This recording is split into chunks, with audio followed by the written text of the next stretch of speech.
Hey guys, and welcome back to Deeper Than Most. I'm your host DJ. And I'm your host Sam. And we're coming back to you again with another nighttime nostalgia episode. I'm so fucking excited for this because, for one, I love the concept idea of nighttime nostalgia, where we just reminisce on the times that used to be. We did this last year for the first time with our Courage the Cowardly Dog episode. If you haven't seen it, check it out. We roasted s'mores in that episode. We looked like our cats. It was a blast. And I'm just super excited about this. I want to crank these out more often, but we've got other series that we're already involved in at the moment, like our F&C series, our myth mashups. So, it's coming. And we were asking you guys to send us questions for a Q&A because we were supposed to answer questions in this episode. We barely got any. We got one this time. So we will be answering that after we get into what we're talking about today. So today, in episode 76, we are going to be diving into the crazy world of Ed, Edd, and Eddy conspiracy theories because there's so many of them out there, and there's some that stuck out to us and that we thought were interesting, and we're going to share them with you today. Also, my little look for today is a Black Widow inspired look, the spider, not the Marvel character. So yeah, let's just get into this. We don't have a dose of the most, but instead, we are going to be giving you a couple more horror movie recommendations. But before we do, let's answer this question really quick. All right, let's do it. The question was, what is one paranormal experience that you have had? Me personally, I've said this multiple times on the show, but I don't really have a paranormal experience that I've necessarily experienced. Besides walking into a dark room and psyching myself out, I don't really have paranormal experiences to share. So, what do you? I think it's the ones that I've already mentioned before about being a kid and being in music or choir or whatever, and being at Cutter's Steakhouse. For those of you that remember what Cutter's is, awesome. It's a steakhouse, so we were there to do a performance for Christmas, and I looked back and saw this spirit or apparition or whatnot, and then I turned away and looked back again, and they were gone. So yeah, that was our question, and we are still running our giveaway. If you want to win $31 for the 31 days of Halloween, you can enter in the giveaway by subscribing to our YouTube channel at Deeper Than Most and commenting under one of our videos, and then sending us a screenshot for proof. If you're watching this on YouTube, we have a little pop-up here so you can see it. We will be announcing the giveaway winner in our spooky spooktacular episode. Let's get into these horror movie recommendations. First, we have animal horror, and then we have water horror. Ooh, that's always fun. Oh, and before we do anything, we had to come with the spooky cocktails and spooky alcoholic drinks, because that's just what we do. We have blood samples and bloody syringes. Yeah. Oh. As well as this awesome ass cocktail called the Frankenstein Margarita. So, the first category, which is animal horror. That's not normal. Run! So our first recommendation is Pet Sematary, which is the 1989 version, aka the original. And honestly, I love this movie. I vividly remember watching this when I was in the 3rd or 4th grade. And it was terrifying at the time. But The Pet Sematary follows the story of a grieving father who is dealing with a traumatic situation, aka a terrible loss. At his home, he discovers an ancient burial ground, and things go awry once the dead are raised. And, it's just animals basically coming back from the dead. The concept is pretty different, though. I like that. Because not often are animals really used in a horror sense, so it's cool. I mean, unless they're being killed off, unfortunately. But yeah, it's nice to see animals getting theirs in a horror movie. It's nice. Yo, so fun fact, I've never seen Pet Cemetery. I've always heard about Pet Cemetery and I know what it's about. I've just never watched it. It's good, and it's definitely 80s. Like, when you watch it, you know it's from the 80s. I love that. Yeah. I like shit like that. Like, the animals and the graphics and everything. It's good. It's really, really good. It puts you back in that time, which is kind of perfect for today's episode with us taking a step back in time, getting a little nostalgic. For our nostalgic episodes, we like to tone down the lighting, make it more chill. So, yeah. Our second film recommendation is The Curse 2, The Bite. And this is a 1989 film. And the reason I only chose the second one because I never saw the first one and I was only introduced to the second one on VHS. The film follows young lovers Clark and Lisa as they unwittingly pass through an abandoned nuclear test site which has become a breeding ground for deadly mutant snakes. Clark is bitten, which leads to a grotesque transformation. Ooh, so it's like Spider-Man, but Snake Man and scary. This film was also directed by Federico Prosperi. And he doesn't have any other works aside from this and one other movie called The Wild Beast. Never seen it, but it looks interesting. And that brings us to our second set of horror movie recommendations. Waterborne Horror. The first one we have is Piranha from 2010. Spring break turns gory when an underground tremor releases hundreds of prehistoric, carnivorous, and hungry fish into Lake Victoria. And this film is directed by Alexandre Aja. I haven't seen that, but I've heard mixed reviews. I've heard people say they love that shit or that it was trash. Me personally, I think it sucks. Oh, really? Yeah. Our next water horror recommendation is it's a really good movie, honestly. Not one of my favorite movies, but I feel like this movie was executed very well, and that is 47 Meters Down.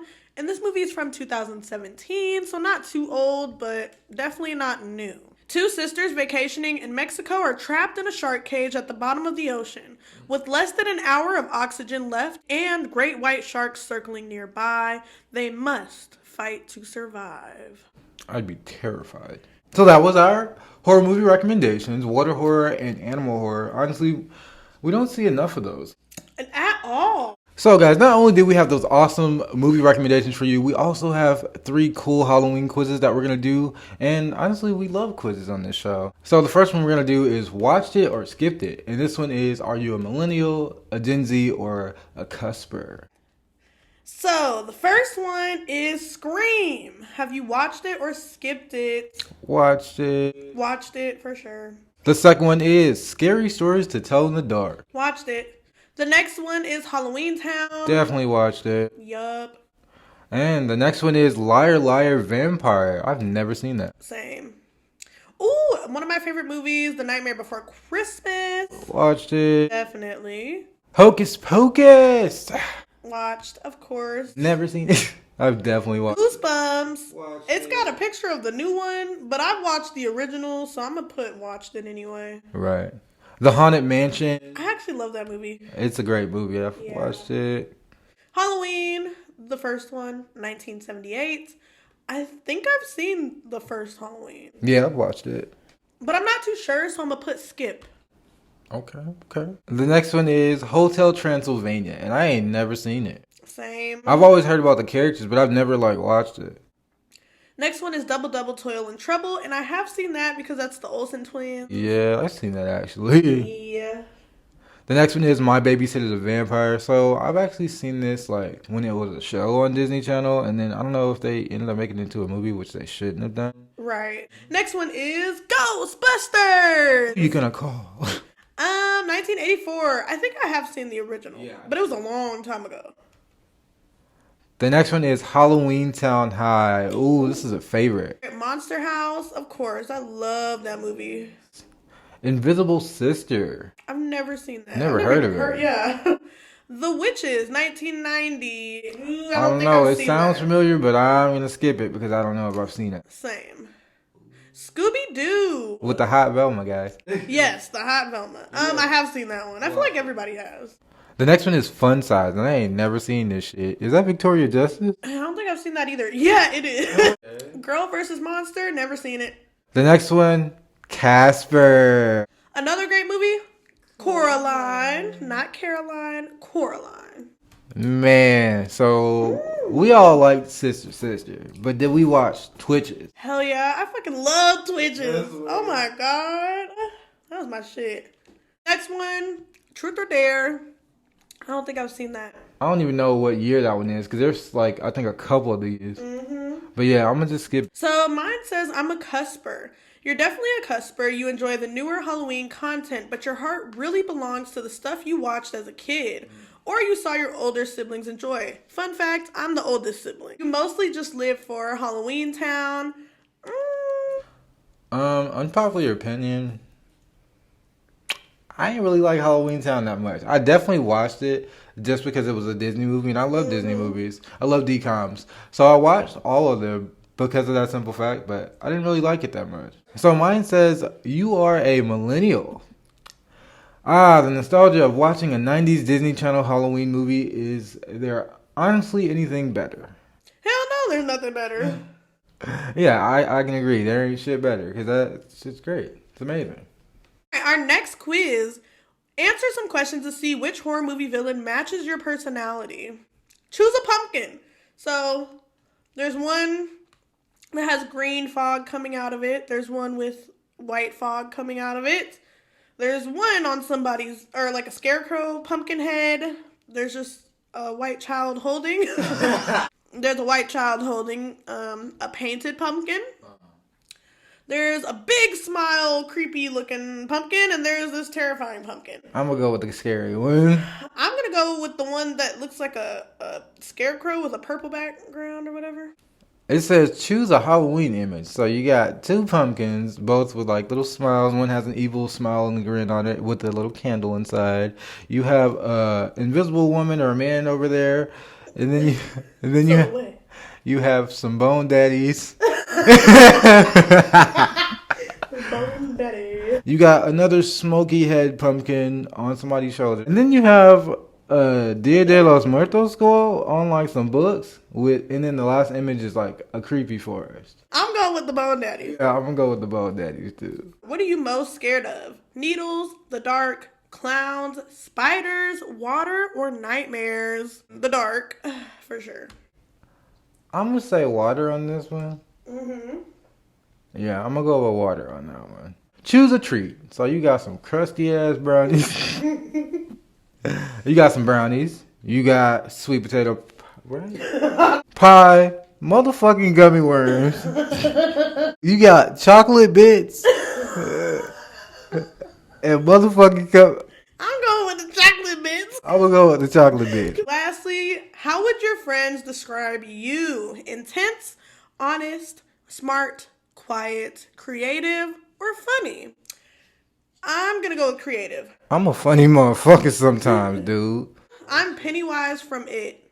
I got Michael Myers from the original Halloween. And our last and final quiz is, are you a horror movie expert? Absolutely, positively. What movie is this picture from? And it's like a lady just wrapped up in gauzes. This is Goodnight Mommy. I know that. So yeah, we got that right. Nice. The next one is, what movie is this picture from? And if you've seen the movie, you know. So it's this black woman with this wig on. This shit crazy. And she got her vein. And this motherfucking vein is going crazy on her forehead right now. It's a little lightning strike vein that you get when you just be. She got a tear. Yeah, and she's smiling. Going through it, man. Definitely, we know it's Get Out. It's a demon behind a white man's head. Insidious. Obviously, it's a little girl. Her eyes are wide. It's a straightforward shot, and that is us. What movie is this picture from? You got these twins. These motherfucking twins with their little blue dresses and their little bows tied around their waist with their little long socks on. Definitely the Shining. Sinister. Got 4 people hanging from a tree. Oh, yep. Sinister for sure. Oh, hell yeah. I got 9 out of 10 correct. I scored 89% better than all quiz takers. And my quote is, here's Johnny. That famous quote should be no mystery to you because you're a horror movie expert. And they damn skippy because, yep, I know. Now it's time to get into the hunk and chunk of this episode. What I've been so excited for, like, I'm ready. So we're going to get into the Ed, Edd, and Eddy conspiracies, and there's a whole bunch of them, so we're just going to take them one by one and analyze each of them. Just for people that are unaware before we even get into the conspiracy theories, just a quick rundown of what Ed and Eddy is. I'm just going to give you like the Google definition of what Ed and Eddy was, because this show is just a lot of things and it's hard to put it in a box. Like any boys trying to survive their adolescence, Ed, Edd, and Eddy are as clueless about girls as everything else. Eddy may not be the brains of the trio, but he's the idea guy. Always scheming and dragging his buddies along. And Eddy's the one with like the 3 little tufts of hair. Yeah. And he always coming up with a fucking scam. Ed, Edd, and Eddy go on summertime adventures involving part-time jobs, tree houses, and of course, girls. Which honestly, looking back at the show, it wasn't even like that. It was everything but that. Everything but that. Yeah. Our first theory is the kids are all unalive. This theory suggests that during the various time periods between the 1900s and 2000s, the Peach Creek kids are stuck in an endless purgatory. It suggests that their environments reflect their past lives and how they died. And this makes a lot of sense. It's kind of interesting that this is like one of the first theories that pops up when you search for conspiracy theories on this cartoon, because I remember like a while ago, I would always get stuck in these little rabbit holes of finding conspiracy theories for TV shows, and this was like at the top of those lists usually. But yeah, this is like the number one conspiracy theory that I've heard as well. And honestly, with all the shit that be going on, it makes a lot of sense. It really does. Yeah, just to get into who the people are and their situations. You have Rolf, who's the son of a shepherd, but he was tragically trampled by a farm animal. And then you have Jimmy, who tragically died during the 1920s of leukemia because his family couldn't afford treatment. I'm sorry, but that's tragic as fuck. And then you have Eddy, which is 3 Tufts Eddy. He's a 30s con artist who drowned running from scam victims, which honestly, putting him in the 1930s kind of makes sense now, because I never really thought about that before. But the way he be plotting and scheming is kind of crazy. Exactly. And the overall consensus is that the whole reincarnation theory is at play here, and these people are just reincarnated into these kids, pretty much. And that's why they act grown as hell. And that's why they're crazy as fuck. And they be talking all that shit. Because, they were adults. It's kind of crazy, though, that Eddy was scamming folks in his past life. And came back. Still scamming. Then you have Double D, who was an 80s neglected kid who died from a science experiment gone wrong. Double D's like the super smart one with the do-rag on. Oh, a do-rag. We're going to call it a do-rag for sure. Well, I don't know what the fuck it is. A lock sock. So now we have Big Ed and Sarah. And Big Ed's the big guy with the green coat and the quote unquote, dumb one. Right. And Sarah's the little loudmouth that always gets mad all the time. They were 50s kids who died in a car crash. That's kind of sad though. And they're actually siblings. Yeah. And then next we have Naz, who's a 70s flower child who died a non-PG death with her parents at that. And then we have Kevin, who was beaten to death by his father. And in terms of Johnny, he just died. They didn't even really say how. Johnny's the black kid, right? Yeah, he just died. They didn't even say how he did. They say, yeah. Next. We already know what happened here. Gang, gang. So, do you believe this theory? It's a plausible theory, but I don't know. I feel like we may have other ones that might seem a little more in the realm of. You can believe more than one theory. More things can be true at once. Oh, yeah.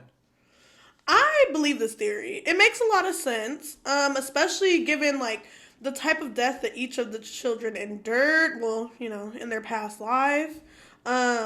It just meshes well with their actual character in the show. So yeah, it makes a lot of sense. I actually kind of like that theory. It's the most tame out of all the theories, I believe, in my personal opinion. The second theory is the Eds represent psychological outcomes of neglect. Oof, so we starting to get a little We're going in there. We're getting a little serious. Big Ed can often be seen going through emotional abuse. And here are some examples. His parents seemingly spoil Sarah while he lives in the basement. Facts. That shit wrong. And his room is always depicted as dirty while Sarah's is clean. And I feel like in the show they low-key try to paint it off as just like Big Ed being dirty, but it's not the case. No. You look at his room, he got the little bucket on the floor, he got his little underwear on the floor. You think it's a pot to piss? That's literally, bro, no, like, and I know we laughing about it now, but like, it's a pot to piss in, y'all. Pot to piss in, man. Double D is neglected and lacking parental affection. And Double D is the smart one, quote unquote. His parents are never home and treat him more like a maid. They only communicate with him through sticky notes, and most of the times the notes want him to do chores. Damn. That's cold shit. Never I love you, never we proud of you, saying just. And he's so smart, yeah. Last one is Eddie, and Eddie deals with abuse from his older brother with no parental intervention. That's really sad as well. I feel like that can very much happen in real life, and I'm sure it does, unfortunately. But yeah, that's crazy. It's interesting because if you ever notice, if you've watched the show, you see how he freaks out every time his brother's about to come around. He gets all scared and shit. Everybody. That makes sense. Yeah. Holy fuck. Let us know what you guys think about these theories and if you believe them, because I don't know. Like, I feel like the Ed, Edd, and Eddy conspiracies are always like spot on because it just makes so much sense, and there's a lot of source material to pull from to support the theories and the ideas behind this. Because, I mean, you can't make this shit up, y'all. Right. And it's like I always say, like, well, I don't even say it on the show, but usually it's movies and shows, they don't just say shit just to say shit. It'd be shit that be going on. Exactly. But that brings us to our third theory, which is the jawbreaker thirst is actually addiction.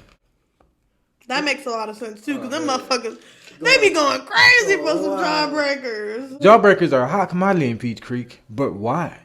The theory states that the kids are actually young adults that are addicted to drugs, and the jawbreakers potentially reference a drug like cocaine or speed or whatever. Yeah. You often see all these kids in the cul-de-sac going crazy just to get a jawbreaker. And there was one episode where they were even going crazy about juju beans. There was like a whole jawbreaker episode too, where it was like about the biggest jawbreaker that they could fucking get. And theory goes that like Kevin is like the rich kid and his dad's like a drug lord. So he's the drug dealer. The Eds even think of outlandish schemes to get money just to buy a jawbreaker, man. It's that serious. Those were our first 3 conspiracies, but we have a shitload more. So before we get into those, we're going to take a moment to thank our sponsor, and we will see you soon. Have you heard about Anchor? It's the easiest way to make a podcast. It's free and easy to use. It has creation tools that allow for recording and editing straight from your phone or computer. This means you can view your listener count, upload vidcasts, and personalize your show, making it the best user experience around. Anchor will distribute your podcast for you to Spotify, Apple Podcasts, and so many more, making it so you don't have to do it individually. You can even monetize the podcast without minimum listenership. Anchor has all the tools to make a podcast in one place, like adding files, sound effects, and audience messages. So download Anchor today at anchor.fm, and that's anchor.fm, ANCHOR.fm. So what are you doing? Start your own podcast now.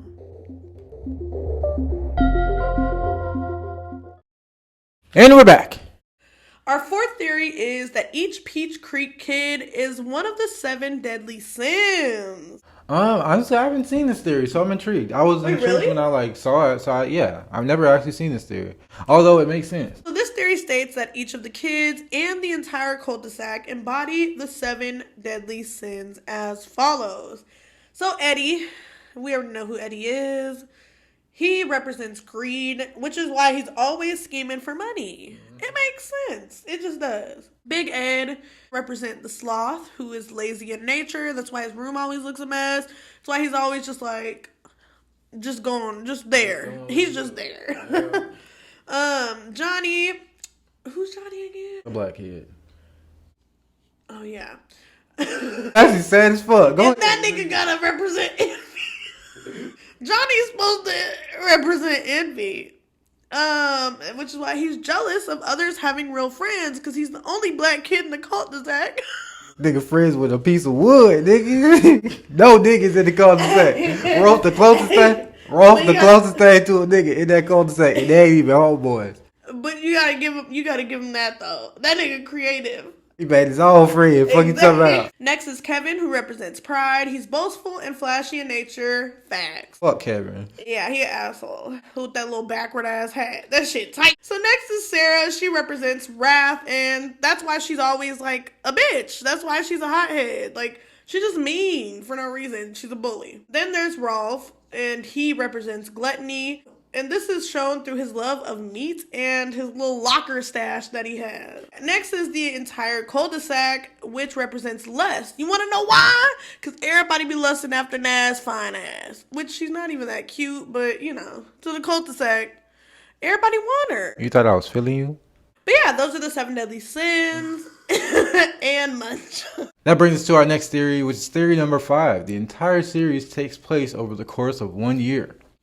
That's wild. That's a crazy ass year. Them niggas fighting over jawbreakers. Got a whole city dedicated to the plank. This theory states that the reason that the summer seems so long is because it's just a summer vacation.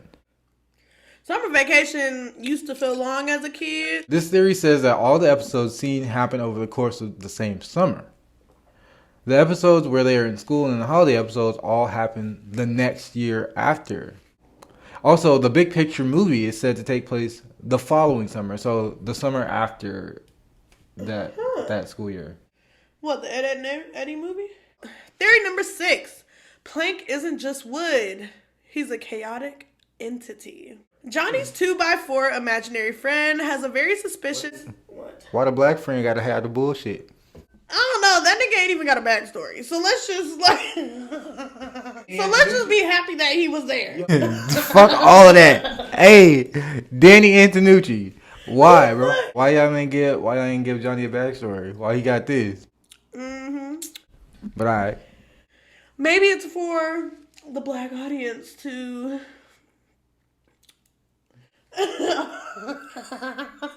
to imagine and create ourselves on an individual level. Nigga doing that shit. Well, should I look? That's too damn bad. That's too damn bad.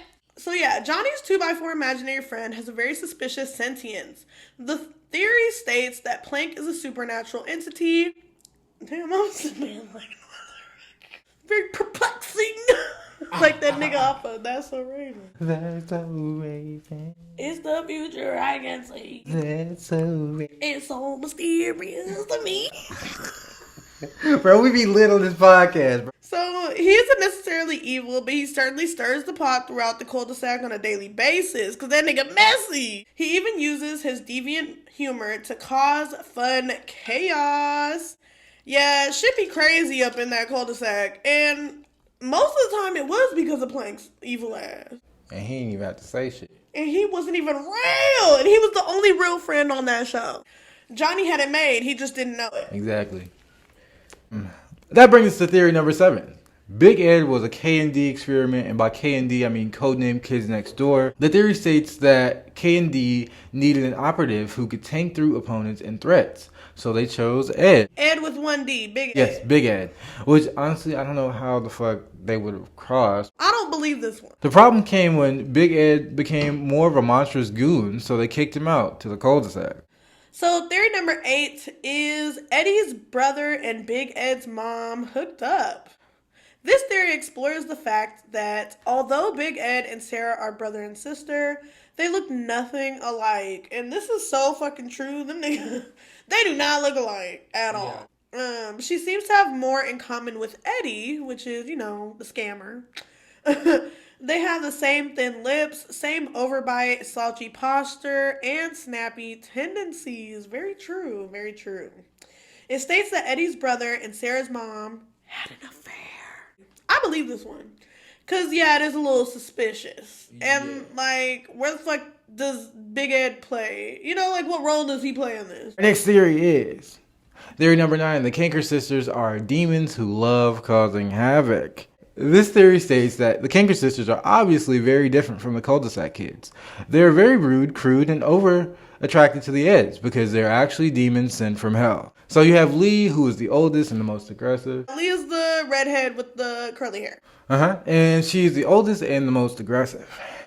And then you have Marie, who's the middle child and the smartest of the sisters, but she easily gets mad and jealous when she sees the Eds talking to other girls. And then we have May, who's the youngest, who has a thing for science, even though she's deemed the dumbest of the three sisters. So she's the big Ed of the group. And our last theory is the cul-de-sac harbors an asylum for the mentally ill. The cul-de-sac seems like an endless summer fantasy, but this theory explores the idea of it being a containment facility for the mentally ill. It is said that each Peach Creek resident is suffering from a mental illness, whether it is delusions of grandeur or destructive personality disorders. Instead of the cul-de-sac being reality, it is all in their heads. That's some twisted shit. That's a good way to end it off. That's wild. Yeah, it's fucked. Because you go through the whole show thinking like, damn, these niggas having a tough time. All the time, they having a tough time. A real tough time. Yeah, definitely. That was all the theories that we decided to talk about today. There's definitely a shitload more theories on this show, so I definitely recommend that you look into them, check them out. They're worth looking into because a lot of this shit just makes sense. Oddly enough, it just all makes sense. Like, all of these theories make sense, and I believe this theory too.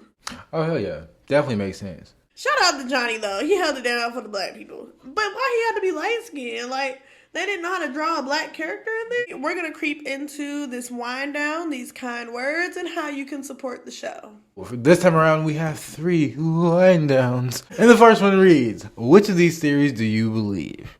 I believe all of them fucking theories, except for the kid next door theory. Honestly, though, I can agree. All of them except for the kids next door theory. Because how would they even cross? That don't even make sense. At all. Do these theories make you view the show differently, whether that's positively or negatively? Not really. It just makes me understand the show a little bit better, I feel like. Being able to pinpoint, like, the different traits of each character. Because with this show, you have to actually understand the characters to understand the theories. Otherwise, the theories just kind of sound crazy as fuck.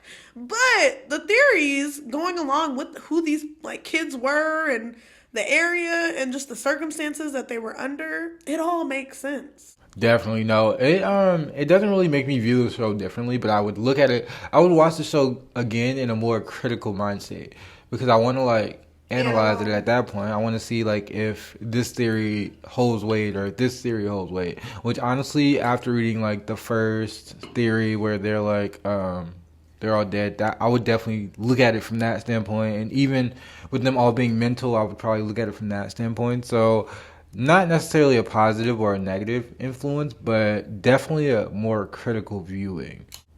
And our last and final wind down says, which of these theories actually surprised you? For me, it was the whole Kanker sisters being demons thing. Because I've never seen that theory around. I didn't even know that was a theory that was out there. Yeah, I don't think I've heard of that theory either. But for me, it was theory 6, with Plank being a chaotic entity. And that was our wind down. So now we're going to smoothly roll into our kind words. Think critically. Think carefully. And also think clearly. Release your inner child. It's nighttime nostalgia, baby. And it's okay to like feed into your inner child. He or she needs it. They need it. And they want it. So it's okay to do things that your inner child would enjoy because you'll find a lot of joy in that even as an adult. But yeah, feeding your inner child is definitely important. So do that. Watch Ed Edd Eddy or Courage the Cowardly Dog and see how you feel. Those are great kind words actually because you never stop being a kid. Yeah, you grow up. Yeah, you get older, but you should never let go of being that kid because that's how you continue to grow, actually. And that's who shaped and molded you into who you are today. And last but not least, of course, we're going to tell you how to support the show. But first, once again, please enter our giveaway because nobody has entered and it's week 3, y'all.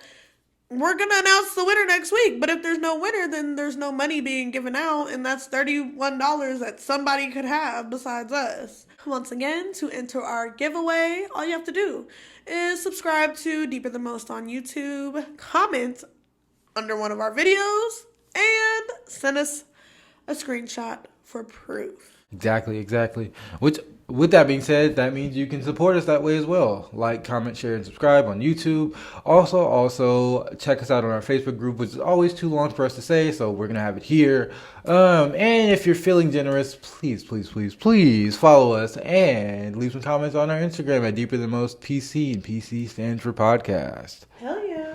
You feel free to email us at deeperthanmostpc@gmail.com, where we can answer your questions, where we can take recommendations, anything. So we're on the goddamn clock app. So follow us on TikTok at DTM Pod. We be going crazy on there sometimes. We be doing little snippets of the show, video versions, and it's a lot of fun over there. We don't post there often, but when we do, it's a good damn time. So head on over there. And also, please leave us a rating and review on Apple Podcasts, Spotify, or wherever you listen to our podcast. It really does mean a lot to us. And like we said in the beginning of this year, y'all, we ain't fucking forget. It's the year of elevation. And what are we going to do? Elevate. We're going to continue to do that. Deeper Than Most is on the rise, and we're going to get to where we want to be. We want to grow the community. We want to expand our content, and we want to produce a better show. So allow us to do that by supporting us and showing us that you appreciate the work that we are putting in. So I've been your host, DJ. And I've been your host, Sav. This has been another Nighttime Nostalgia episode. Catch us in another spooky room with Deeper Than Most.